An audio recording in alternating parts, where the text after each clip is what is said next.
Plusieurs sujets à aborder avec notre prochain invité. Je suis content qu'il vienne nous voir en studio ce matin. Olivier Primo, salut. Bonjour, M. Dumont. D'abord, c'était pas prévu, mais j'ai vu hier sur les réseaux sociaux ta colère monter de lait sur le prix des fraises. En fait, c'est... Les fraises à 17 piastres et demi, c'est vrai que c'est cher un peu. C'est très cher. Puis je le sais, là, il y en a à 3,99. Premièrement, il faut regarder les formats. Puis moi, je suis un ancien épicier. Hein. Alors, j'ai travaillé pendant 25 ans pour les épiceries de mon père dans les IGA. J'ai vu le prix monter en malade, puis pas juste le prix de vente. Hier, ce que je dénonce, puis avec le prix des steaks, puis la viande qui a plus de bon sens, c'est pas le prix que les producteurs doivent vendre, c'est le prix que ça leur coûte, parce qu'ils sont obligés de vendre ce prix-là, parce qu'ils font pas d'argent d'abord. Fait que quand on voit des prix à 3,99, puis 4 piastres, puis 5 piastres chez Maxi, c'est tous des loss leaders qu'on appelle. C'est des Ils vendent à perte. Ils vendent à perte pour rentrer des gens. Moi, je me rappelle, il y a 20 ans, j'étais jeune. Puis les premiers loss leaders qui sont arrivés dans les épiceries, mon père m'a regardé puis il m'a dit, bon, mais c'est le début de la fin pour les épiceries. Comment on va faire? Ah, mais là, c'est pour faire rentrer, puis c'est un outil marketing. Mais là, c'est rendu, tout le circulaire que vous regardez presque, on perd de l'argent, les épiceries. Puis là, hier, dans les commentaires... Mais pour rentrer du monde dans l'épicerie, puis là, ils achètent d'autres choses. Exactement. Puis là, les épiceries font des milliards. C'est pas les épiceries qui font des milliards, c'est les chaînes qui font des milliards. Nous, les épiciers, quand tu fais 2% de profit de bas de ligne, c'est bien géré. Fait que, vous voulez qu'on fasse combien? Zéro. Il y a 200 personnes qui travaillent dans une épicerie. Ça coûte 30 000 par mois d'électricité. C'est rendu fou. Fait qu'à un moment donné, c'est ce que je dénonce. Toute la chaîne coûte trop cher. Elle coûte trop cher. Hier, j'écoutais la directrice des producteurs maraîchers de fraises du Québec m'a écrit pour me dire, ce que tu dis, c'est pas vraiment vrai. Et là, quand j'ai fait la vidéo, elle m'a réécrit et elle m'a dit, là, on comprend.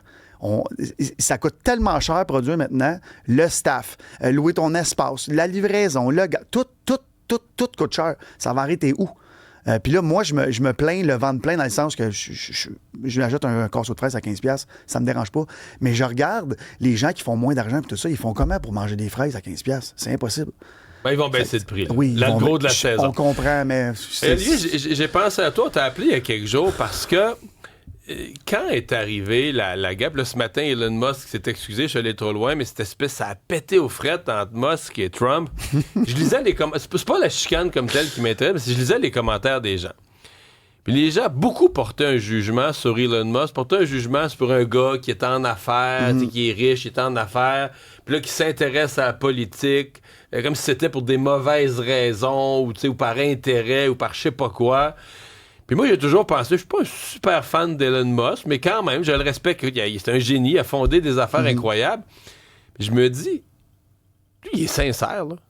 Toi, tu penses-tu qu'Elon Musk était sincère dans sa démarche de vouloir quasiment sauver les finances du pays? Mais quand t'es riche comme ça, parce que lui, il est vraiment, vraiment riche. Oui, c'est la personne la plus riche au monde. Exactement. Qui a mis, je pense, presque 250 millions dans la campagne, peut-être même plus, là, la campagne à Trump pour l'aider à se faire élire.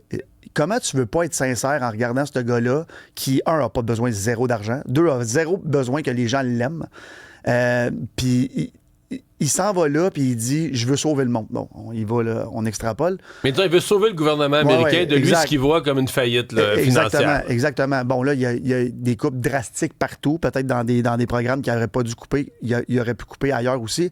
Mais là, après... Puis l'autre chose aussi, là, c'est deux égos surdimensionnés qui pensaient pendant une seconde que ça allait durer 4 ans. Jamais. Mais je trouve ça... La cause était noble, aller sauver les finances. Bon, il y a des trucs qu'il défend qui ne me rejoignent pas du tout, mais tu l'as dit, c'est un génie. Il a investi, il crée des affaires incroyables. Mais oui, quand tu es un entrepreneur riche comme ça... Moi, je pense que le fond était bon.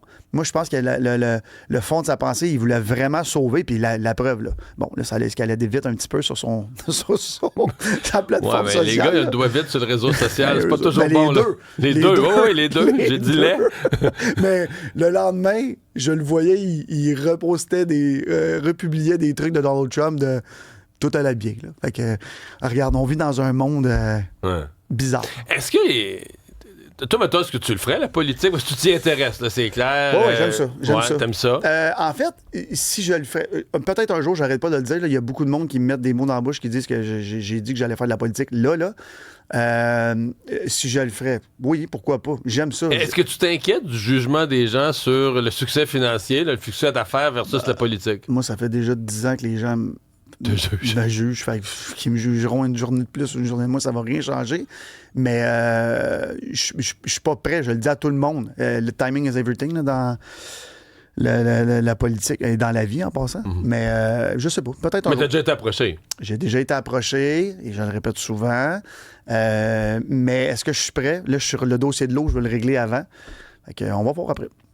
Tu fais peur à du monde avec ça, le dossier de l'eau? Ouais, ton collègue, M. Dutrisac aussi. À plein de monde. Ouais, je sais. Pourquoi on devrait pas avoir peur, mettons? Parce que j'aurais déjà vendu à des étrangers. Parce que j'ai eu des offres, plein d'offres. Fait que je veux vraiment le faire avec le... Pour les gens qui comprennent rien là-dedans, qu'est-ce que tu possèdes?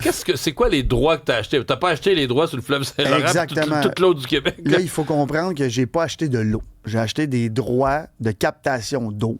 Parce qu'au Québec, en fait, au Canada, l'eau, c'est comme l'air. Ça n'appartient à personne et à tout le monde. Fait que ça n'appartient pas à vous, à nous ou au gouvernement. Alors, le gouvernement, s'il veut pomper de l'eau et la mettre en bouteille et la vendre, ça leur prend ce permis-là qu'eux autres même ont émis. Fait que si jamais ils enlèvent ces permis-là, ben là, il va avoir... C'est comme l'expropriation. Faut qu'ils rachètent. Exactement. Puis là, c'est pas juste moi qui ai des permis. Là. Moi, j'ai les mêmes permis que ESCA, Naya, Labrador, toutes ces compagnies-là qui ont le droit de pomper de l'eau de source. Parce que c'est pas de l'eau du Saint-Laurent, comme tu viens de dire, c'est des sources. Non, parce que je fais des farces quand on écoute parler du monde, c'est comme si toi, t'étais propriétaire de l'eau partout. Mais non, de l'eau dans le fond du Saint-Laurent. Mais nous, par contre... Donc, toi, t'as acheté des droits de captation comme les ESCA, mettons, comme les compagnies qui en embouteillent. Exactement, mais toi, Mario, tu peux venir sur une de mes sources, prendre un verre d'eau, t'as le droit, c'est à toi. La seule chose que t'as pas le droit de faire, c'est de la mettre en bouteiller puis de la vendre. Ben, ce qui donne une valeur à l'eau. Alors, dans ce que je propose au gouvernement, c'est justement, enfin, valoriser l'eau. On le voit, là. Puis j'en parle depuis 2 ans, puis là, de plus en plus, les médias en parlent. L'eau est valorisée à une valeur folle partout sur la planète, sauf ici. Puis on est par capita la place sur la planète qui a le plus d'eau de source. L'eau de source, il faut savoir que c'est une eau que tu prends, puis tu la bois tout de suite, là. Ça prend un filtre au charbon comme une Brita, là, puis tu peux la boire. Tu n'as pas besoin d'usine de filtration. De dessalination. Exactement. Fait qu'on a de l'eau pure ici. Là. C'est l'or de l'eau. Fait que c'est ça. Fait que là, nous, notre compagnie, on a à peu près 35% de ces permis-là. En fait, on en a 6 sur 42, mais en volume d'eau, c'est à peu près 3,4 milliards de litres d'eau. Mais présentement, tu n'as pas de compagnie d'embouteillage. Absolument pas. Tu gardes ces droits-là, tu es assis dessus. Exactement. Puis quand on a mis la main là-dessus, c'était le but. Mais là, fil en aiguille, puis de mois en mois, on a développé un plan qu'on a présenté au gouvernement. Et ça s'est... Pas le plan qui s'est ébruité, le fait qu'on avait ça, parce que beaucoup de monde ne savait pas que ça prenait des permis. Et là, on s'est fait approcher par des compagnies des fonds étrangers. Déjà là. Fait qu'il faut savoir que si j'étais mal intentionné, je pouvais vendre ces permis-là. T'aurais-tu le droit? Y a-tu des interdictions de vente à l'étranger? Non. C'est libre-vente. ESCA est déjà américain. Parce qu'ESCA, ça passe plus de l'Abitibi. Zéro. Ça a été racheté. C'est une compagnie de l'Abitibi qui a été rachetée par des fonds américains. Fait qu'il y a déjà une grosse partie de notre eau qui est plus à nous autres. Puis là, pour les gens qui nous disent « Ouais, mais c'est notre eau. » Oui, c'est notre eau, mais t'as pas le droit de la pomper. Fait que c'est l'eau à qui... La pomper pour l'embouteiller, c'est un droit qui doit être payé. Exactement. C'est un permis qui doit être payé. Exactement. Puis le Beach Club, là-dedans, lui? Beach Club. Bon, c'est Beach Day Everyday. On est reparti pour une autre année. C'est Beach Day Everyday! C'est reparti pour une autre année. On est vous l'avez couvert, là, je pense que c'est un an ou deux, là, toutes les zones inondables là, qui sont arrivées. Nous autres, dans notre région, c'est catastrophique. Là. Je veux dire, toute la région de Oka, Pointe-Calumet est rendue rouge. Plus personne ne peut se faire financer les assurances parce qu'on est en zone inondable. Tout est là-dedans. Moi, je suis en plein là-dedans. Je suis dans le cœur du cyclone. Puis quand on a annoncé... Mais ce qui est construit, là. Oui, 100%. Mais sauf si tu voulais faire un nouveau bâtiment, t'aurais pas une banque qui voudrait te prêter, ou en tout cas, il serait ses breaks. C'est compliqué, puis j'aimerais bien ça savoir le marché immobilier, comment il va là-bas, parce que là, c'est plus vraiment finançable. Il y a plein de trucs. Mais là, on est supposé avoir des nouvelles là, fin de l'été. Parce que nous, quand on a annoncé le plan du nouveau Beach Club, de rénover, puis faire un hôtel, puis tout ça, c'était pas encore annoncé. Là. Fait que tout a été gelé par le plan des zones inondables. En fait, l'eau, c'est provincial. La gestion des zones inondables, c'est fédéral. Fait que t'as 2 gouvernements d'impact. Ouais. Mais regarde, c'est une belle année. On a rénové un petit peu l'île. On a mis ça beau, puis ça va bien aller. Il faut juste qu'il fasse chaud. As-tu des gros noms qui s'en viennent? Ils sont déjà tous annoncés. Puis là, si je t'en parlais ici, je suis pas sûr que tout le monde les connaissait parce que moi, je les connais pas toutes. Fait que, on est trop vieux, là. Ben, c'est 39 ans. Je suis rendu trop vieux pour ça. 39 ans, t'es rendu trop vieux. Mais je reçois David Guetta qui a 20 ans de plus que moi. Fait que lui, je le connais. Bon, mais... je le connais. Ouais, Parfait, t'en donnes un que je connais. Hey, bonne saison. Merci d'avoir été là. Salut.